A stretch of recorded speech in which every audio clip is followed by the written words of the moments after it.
नमस्कार विद्यार्थी मित्रांनो.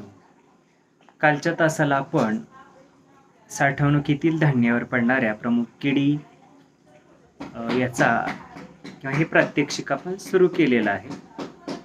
तर ते थेअरीमध्ये सुद्धा आपण अभ्यासलेलं आहे. पाहूया म्हणजे हे प्रात्यक्षिक करण्यापाठील मागील उद्देश काय, तर तुम्हाला या साठवणुकीतील धान्यावर पडणाऱ्या किडींची ओळख व्हावी किंवा त्यामुळे जे नुकसान होतं आहे किंवा त्यामुळे जे नुकसान होतं तर त्या नुकसानीची जाणीव तुम्हाला होणं गरजेचं आहे. त्याच पद्धतीने या प्रात्यक्षिकाच्या माध्यमातून तुम्हाला या साठवणुकीतील धान्यावर पडणाऱ्या किडीसाठी करावयाच्या ज्या उपाययोजना आहेत तर त्या सुद्धा लक्षात येणं गरजेचं आहे किंवा त्याची जाणीव तुम्हाला करून देणं हे या प्रात्यक्षिकाचा उद्देश आहे असं म्हणता येईल. तर निश्चितच पाहूया आपण या प्रात्यक्षिकातील जे काही घटक आहेत ते. तर या प्रात्यक्षिकामध्ये आपणाला या किडींचा अभ्यास करायचा आहे. तर त्या किडींची ओळख, ती कीड दिसते कशी, नुकसान कशी करते किंवा कुठल्या धान्यावरती ती या ठिकाणी नुकसानकारक आहे आणि त्यावरती करावयाच्या उपाययोजना, जे वेगवेगळे उपाय आहेत, जैविक असतील, रासायनिक असतील, मशागत पद्धत आहे किंवा काही प्रतिबंधात्मक उपाय आहेत किंवा काही निवारणात्मक उपाय आहेत, तर त्याची ओळख आपल्याला या प्रात्यक्षिकातून करून घ्यायची आहे. पाहूया पहिली जी कीड आहे ती म्हणजे सोंडे अथवा टोके. तर ही जी कीड आहे ती साठवणुकीतील धान्यावर नुकसानकारक कीड आहे. साधारणतः रंगानं काळी असणारी ही कीड आहे, बारीक असते आणि ती दाण्याला छिद्र पाडून आतील जो पिष्टमय भाग आहे तो खाऊन फस्त करते आणि ते धान्याची नुसती टरफलं शिल्लक राहतात. त्यामुळे काय होतं तर नुकसान होतं, वजनाला धान्य कमी भरतं. त्याच पद्धतीनं असं जे धान्य आहे ते विक्री केल्यानंतर त्याला सुद्धा आपला जे बाजारभाव चांगला मिळत नाही. तर या किडीची जी काही भुंगेरे आहेत ते लहान असतात, एकदम 2.5 मिलीमीटर लांब असून हे भुंगेरे डोक्याची रचना ही सोंडेसारखी असते, म्हणून तिला सोंडे किंवा टोके असं म्हटलेलं आहे. तर रंगानं गर्द तपकिरी आहे ही कीड, तसंच लालसर तपकिरी सुद्धा रंग हिचा दिसून येतो. समोरच्या पंखावर फिकट लालसर पिवळसर रंगाचे ठिपके दिसून येतात आणि मादीपेक्षा नर कीड जी आहे तिची सोंड ही लहान असते आणि जाड असते. तसंच ही कीड उडू शकते. निश्चितच या किडीची ओळख पाहिल्यानंतर या किडीमुळं जे नुकसान होतं आहे तर ते नुकसान सुद्धा आपण या ठिकाणी लक्षात घेणं गरजेचं आहे. निश्चितच गहू, ज्वारी, बाजरी, त्याच पद्धतीने मका, भात अशा पिकाचं साठवणुकीमध्ये किंवा अशा धान्याचं साठवणुकीमध्ये नुकसान करणारी ही कीड आहे. या किडीची अळी अवस्था तसंच प्रौढ अवस्था याचा प्रादुर्भाव धान्यावरती झालेला दिसून येतो किंवा या अवस्था या धान्याला नुकसानकारक आहेत असं म्हणता येईल. निश्चितच साठवणुकीतील धान्यावर या किडीचा प्रादुर्भाव झाल्यामुळं असं जे धान्य आहे त्याचं नुकसान होतं. असं धान्य पेरल्यानंतर उगवत नाही. त्याच पद्धतीने असं धान्य खाण्यात आल्यानंतर आपल्याला विषबाधा सुद्धा होऊ शकते. असं धान्य वजनाला हलकं भरतं किंवा वजनाला त्या ठिकाणी कमी भरतं आणि आपलं नुकसान झालेलं दिसून येतं आपल्याला. तर या किडीबरोबर दुसरी जी कीड आहे ती म्हणजे दाण्यावरील भुंगेरे. तर भुंगेरे म्हटलेल्याला म्हणजे हे भुंगे आहेत म्हणून भुंगेरे म्हटलेलं आहे. तर ही जी कीड आहे ही सुद्धा साठवणुकीतील धान्यावर नुकसानकारक अशी कीड आहे. ही कीड लांब, गोलाकार आणि आकाराने लहान असून गर्द तपकिरी काळ्या रंगाची असते आणि हिची जी लांबी आहे ती 2 ते 2.5 मिलीमीटर एवढी असते. या किडीचे जे डोके आहे ते शरीराने किंवा शरीरावरती थोडीशी खाच पडलेली असते आणि डोकं लांब असतं आणि पंख जे आहे ते थोडे खरबरीत असतात आणि या किडीची जी अळी अवस्था आहे ती मळकट पांढऱ्या रंगाची असते. डोकं जे आहे ते फिकट तपकिरी रंगाचं असतं आणि संपूर्ण शरीर हे लहान किंवा लवीने किंवा लहान केसाने केसाळलेली असते. म्हणजे अशा या किडीची ओळख आपल्याला सांगता येईल, म्हणजे ही कीड आपल्याला ओळखता येणं गरजेचं आहे. तर या किडीमुळे सुद्धा साठवणुकीतील धान्याचं नुकसान झालेलं दिसून येतं. निश्चितच गहू, भात, ज्वारी, बार्ली अशी जी तृणधान्य पिकं आहेत किंवा असं जे तृणधान्य आहे त्या तृणधान्याचं साठवणुकीमध्ये नुकसान करणारी ही कीड आहे. या किडीच्या अळी अवस्था आणि प्रौढ अवस्था या दोन्ही अवस्था धान्याला नुकसानकारक आहेत. तसंच या किडीचा प्रादुर्भाव झाल्यानंतर धान्य हे वजनाला हलकं भरतं किंवा पोकळ होतं आणि निश्चितच फक्त टाळण्याचं कवच शिल्लक राहतं. असं धान्य वजनाला कमी भरतं, बाजारभाव कमी मिळतो आणि असं धान्य खाण्यात आल्यानंतर आपल्याला नुकसान सुद्धा संभवतं किंवा आपल्या शरीराला इजा होऊ शकते. त्याच पद्धतीने मित्रांनो, तिसरी कीड आहे ती म्हणजे खापरा भुंगेरा. तर या किडीला खापरा भुंगेरा असं का म्हटलेलं आहे, तर गोडाऊनमध्ये किंवा आपल्या घरामध्ये भिंतीला जे छिद्र असतात किंवा ज्या काही दर्जा असतात, तर त्याच्यामध्ये राहून किंवा ज्या काही भेगा असतात त्याच्यामध्ये राहणारी ही कीड आहे, म्हणून तिला खापरा भुंगेरा असं म्हटलेलं आहे. तर ही कीड या ठिकाणी धान्याचं अतोनात नुकसान करते साठवणुकीमध्ये, म्हणून या किडीचे नियंत्रण करणं गरजेचं आहे. कोरडं हवामान जे आहे, तसंच उष्ण आणि कोरडं हवामान म्हणूया, तर हे असं हवामान या किडीला पोषक आहे किंवा तिच्या वाढीसाठी किंवा तिला जगण्यासाठी किंवा नुकसानीसाठी हे हवामान पोषक असतं. जास्त कमी आर्द्रता आणि जास्त उष्णता ही या किडीसाठी आणखीनही पोषक आहे असं म्हणता येईल. तर ही जी कीड आहे ती तृणधान्यावरती नुकसानकारक कीड आहे. गहू, त्याच पद्धतीने ज्वारी, मका, भात आणि याच्या जोडीला तेलबिया पिकं जी आहेत, तसंच कडधान्य या धान्याचंही साठवणुकीमध्ये नुकसान करते. म्हणजे एकूणच तेलबिया, कडधान्य तसं तृणधान्य अशा या धान्याचं नुकसान करणारी ही कीड आहे. म्हणून आपण या किडीचं नियंत्रणही चांगल्या पद्धतीने करणं गरजेचं आहे. ही कीड आपल्याला या ठिकाणी ओळखता येणं गरजेचं आहे. निश्चितच भातातील पतंग अशी पुढची कीड आहे मित्रांनो.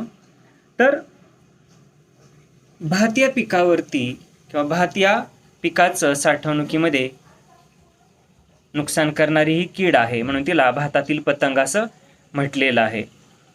भात साठवणुकीमध्ये ही कीड नुकसानकारक ठरते. भातामध्ये आपल्याला जाळी दिसून येते, निश्चितच ही कीड त्या भातामध्ये आहे हे आपल्याला या ठिकाणी लक्षात येतं. तर ह्या किडीची जी लांबी आहे ती 10 ते 12 मिलीमीटर असून तोंडाचा जो आकार आहे तो चोचीसारखा असतो. तसंच मादी ही नरापेक्षा मोठी असते. अळी पांढरी असून तपकिरी रंगाची आपल्याला दिसून येते. त्याच पद्धतीने या भातातील पतंग या किडीमुळं जे नुकसान होतं तर त्याचंही आपण या ठिकाणी लक्षात घेणं गरजेचं आहे. गहू, तसंच मका, ज्वारी, बाजरी, कडधान्य, सोयाबीन, तेलबिया, जे एकूणच तृणधान्य, कडधान्य, तेलबिया अशा प्रकारच्या धान्याचं साठवणुकीमध्ये नुकसान करणारी ही कीड आहे. त्याच पद्धतीने 5वी कीड आहे मित्रांनो, धान्यातील पतंग. जे निश्चितच भात असेल, ज्वारी असेल किंवा गहू असेल तर या धान्याचं साठवणुकीमध्ये नुकसान करणारी ही कीड आहे. या किडीची जी लांबी आहे ती 5 मिलीमीटर असते. ही कीड पांढऱ्या रंगाची असून डोकं जे आहे ते पिवळसर रंगाचं असतं आणि प्रौढ पतंग हे 8 ते 10 मिलीमीटर लांबीचे असतात. तर ही कीड या तृणधान्याचं साठवणुकीमध्ये नुकसान करते, म्हणून तिची ओळख होणं आणि त्यावरती ओळख झाल्यानंतर उपाययोजना करणं हे आपल्याला या प्रात्यक्षिकातून लक्षात येणं किंवा ते लक्षात घेणं गरजेचं आहे. तर निश्चितच ही कीड काय करते तर धान्याच्या आतमधील जो काही पिष्टमय पदार्थ आहे किंवा जो गाभा आहे तो खाऊन फस्त करते आणि नुसतं फक्त धान्याची टरफलं शिल्लक राहतात. असं धान्य वजनाला कमी भरतं किंवा असं धान्य खाण्यात आल्यानंतर आपल्याला इजाही होऊ शकते. तसंच बाजारपेठेमध्ये असं धान्य नेल्यानंतर त्याला कमी भावही मिळालेला दिसून येतो. निश्चितच ही जी कीड आहे ती शेतातूनच धान्यामध्ये येते आणि पुन्हा गोडाऊनमध्ये तिचा त्या धान्यावरती अधिक प्रादुर्भाव झालेला दिसून येतो. म्हणून या किडीचा आपण बंदोबस्त चांगल्या पद्धतीनं करण्याची आवश्यकता आहे. त्यानंतर मित्रांनो 6वी कीड आहे ती म्हणजे कडधान्यातील भुंगेरे. तर या कडधान्यातील भुंगेरे ही कीड प्रामुख्याने कडधान्य पिकावरती नुकसानकारक ठरते. तूर आहे, उडीद आहे, मूग आहे किंवा चवळी असेल अशी जी कडधान्य आहेत तर त्या कडधान्याचं त्याच्या बियाचं साठवणुकीमध्ये नुकसानकारक ठरणारी कीड आहे. म्हणून या किडीचाही बंदोबस्त आपण करणं आवश्यक आहे. साधारणतः ही कीड 5 ते 6 सेंटीमीटर लांब आणि गर्द काळ्या रंगाची असते. हिला पाय नसतात, पंख असतात म्हणजे या किडीची भुंगेरी अवस्था अत्यंत नुकसानकारक आहे असं आपणाला म्हणता येईल. शरीर आणि तोंडाचा जो भाग आहे तो गर्द तपकिरी रंगाचा दिसून येतो. म्हणून या किडीमुळं जे नुकसान होतं तर त्याचाही आपण या ठिकाणी निश्चितच विचार करणं किंवा ते नुकसान लक्षात घेऊन त्यावरती उपाययोजना करण्याचीही आवश्यकता आहे. मगाशी म्हटल्याप्रमाणे वाटाणा, हरभरा, त्याच पद्धतीने तूर, उडीद, हुलगा, चवळी अशा कडधान्य पिकाचं किंवा या अशा कडधान्याच्या साठवणुकीमध्ये ही कीड नुकसान करते. तर मित्रांनो, अशा हे एकूण 6 किडी आहेत. तर या 6 किडी साठवणुकीतील धान्याचं नुकसान करताना दिसून येतात. तर निश्चितच या प्रात्यक्षिकाच्या माध्यमातून आपल्याला या किडींची ओळख आणि त्या किडीमुळे होणारं नुकसान किंवा या किडी कुठल्या धान्याचं साठवणुकीमध्ये नुकसान करतात तर हे लक्षात येण्यासाठी आपल्याला मदत झालेली आहे. तर त्यानंतर आपण या किडीवरती करावयाच्या ज्या उपाययोजना आहेत तर त्या या प्रात्यक्षिकामध्ये आपण पाहणार आहोत. निश्चितच आपण एवढं काबाड कष्ट करतो आणि ते धान्य नंतर गोडाऊनमध्ये ठेवतो किंवा घरी आणल्यानंतर किंवा साठवणुकीमध्ये या धान्यावरती अशा वेगवेगळ्या किडींचा प्रादुर्भाव झालेला दिसून येतो. जसं आपण पाहिलेलं आहे, सोंडे अथवा टोके आहे, खापरा भुंगेरा आहे, दाण्यावरील भुंगेरी आहे, कडधान्यावरील भुंगेरी आहेत, भातातील पतंग आहे. म्हणजे अशा किडीमुळं हे अतोनात नुकसान झालेलं आपल्याला दिसून येतं. म्हणून या किडीवरती किंवा या किडीच्या नियंत्रणासाठी आपल्याला उपाययोजना करणं गरजेचं आहे. तर त्यालाच व्यवस्थापन विषयक उपाय असं म्हटलेलं आहे. तर याचे प्रामुख्याने मित्रांनो 2 प्रकार आहेत. पहिला प्रकार आहे तो म्हणजे प्रतिबंधात्मक उपाय आणि दुसरा प्रकार आहे तो म्हणजे गुणात्मक उपाय. तर प्रतिबंधात्मक म्हणजे काय, तर ही कीड गोडाऊनमधील धान्यावरती होऊच नये म्हणून आपण ज्या उपाययोजना करतो किंवा करणार आहोत तर त्याला प्रतिबंधात्मक उपाय असं म्हटलेलं आहे. आपण नेहमी म्हणतो मित्रांनो, prevention is better than cure. म्हणजे कधीही नियंत्रणापेक्षा प्रतिबंधात्मक उपाय हा श्रेष्ठ ठरतो. जसं आपल्याला सांगता येईल, आता आपण कोविडचे जर डोस घेतले किंवा लस घेतली तर आपल्याला कोविड होत नाही, हा प्रतिबंधात्मक उपाय झाला. परंतु त्याच्या पाठीमागील जी वस्तुस्थिती आहे तर ती आपण जाणून घेणं गरजेचं आहे. ठीक आहे. तर असे जे काही प्रतिबंधात्मक उपाय आहेत तर ते आपण या ठिकाणी पाहणार आहोत. तर काय काय करता येईल आपल्याला मित्रांनो या प्रतिबंधात्मक उपायामध्ये, जे एकूणच ज्या ठिकाणी आपण हे धान्य साठवणार आहोत किंवा ते धान्यावरती सुद्धा आपल्याला काही गोष्टी किंवा काही संस्कार करावे लागतील जेणेकरून ते प्रतिबंधात्मक उपाय ठरतील. पहिला उपाय आहे मित्रांनो तो म्हणजे जे गोदाम आहे किंवा जे गोडाऊन आहे किंवा जिथं आपण धान्य साठवणूक करणार आहोत तर ते आपण स्वच्छ करून घ्यायचं आहे. म्हणजे गतवर्षीचं धान्य बाजूला काढून किंवा तिथं जे काही भेगा असतील किंवा छिद्र असतील किंवा उंदरानं जे काही खराबी केलेली आहे किंवा पूर्वीचं जे धान्य आहे ते त्याचा कचरा आहे सगळा, तर तो आपण किंवा त्याची विल्हेवाट चांगल्या पद्धतीनं लावणं गरजेचं आहे. अन्यथा त्या सर्व पूर्वीच्या जागेमध्ये पूर्वीच्या त्या धान्यामध्ये या किडीच्या अवस्था असतात आणि नवीन धान्य त्या ठिकाणी टाकल्यानंतर त्यावरती या किडीचा प्रादुर्भाव झालेला दिसून येतो. म्हणून आपण ते गोडाऊन किंवा साठवणुकीची जागा आपण स्वच्छ ठेवणं गरजेचं आहे. त्यानंतर ज्या ठिकाणी आपण हे धान्य साठवणार आहोत तर त्या गोडाऊनमध्ये किंवा त्या साठवणुकीच्या ठिकाणी आपण कीटकनाशकाची फवारणी करणं गरजेचं आहे. त्याच्यासाठी मेलेथॉन हे कीटकनाशक 0.1% तीव्रतेचं द्रावण तयार करून त्याची फवारणी आपण करू शकतो. किंवा सायपरमेथ्रिन हे आंतरप्रवाही कीटकनाशक 0.01% तीव्रतेचं द्रावण तयार करून त्याची फवारणी आपण गोडाऊनमध्ये करावयाची आहे, जेणेकरून तिथं साठवायचं जे आपल्याला धान्य आहे त्यावरती या साठवणुकीतील किडीचा प्रादुर्भाव होणार नाही. त्याच पद्धतीने मित्रांनो तिसरा उपाय आहे तो म्हणजे धान्य भरण्यासाठी जे आपण गोणपाटाची पोती वापरतो किंवा जो बारदाना वापरतो तर तो शक्यतो प्रत्येक वर्षी प्रत्येक सीझनला नवीन वापरणं गरजेचं आहे. टीव्हीपाशी नवीन वापरणं गरजेचं आहे. परंतु हे शक्य नाही मित्रांनो, प्रत्येक सीझनला नवीन बारदाना आणणं शक्य नाही. तर त्याच्यासाठी आपण जो काही पूर्वीचा बारदाना आहे तर तो या कीटकनाशकाच्या द्रावणामध्ये बुडवून निर्जंतुक करून तो वाळवून आणि नंतर त्याच्यामध्ये धान्य आपल्याला भरायचं आहे. मग हे द्रावण किंवा हे कीटकनाशकाचं द्रावण आपण सायपरमेथ्रिनचंही करू शकतो. सायपरमेथ्रिन 0.01% तीव्रतेचं द्रावण तयार करा किंवा फेनवरलेट याचंही 0.01% तीव्रतेचं द्रावण तयार करा किंवा मेलेथिऑन या कीटकनाशकाचं 0.1% तीव्रतेचं द्रावण तयार करू शकतो.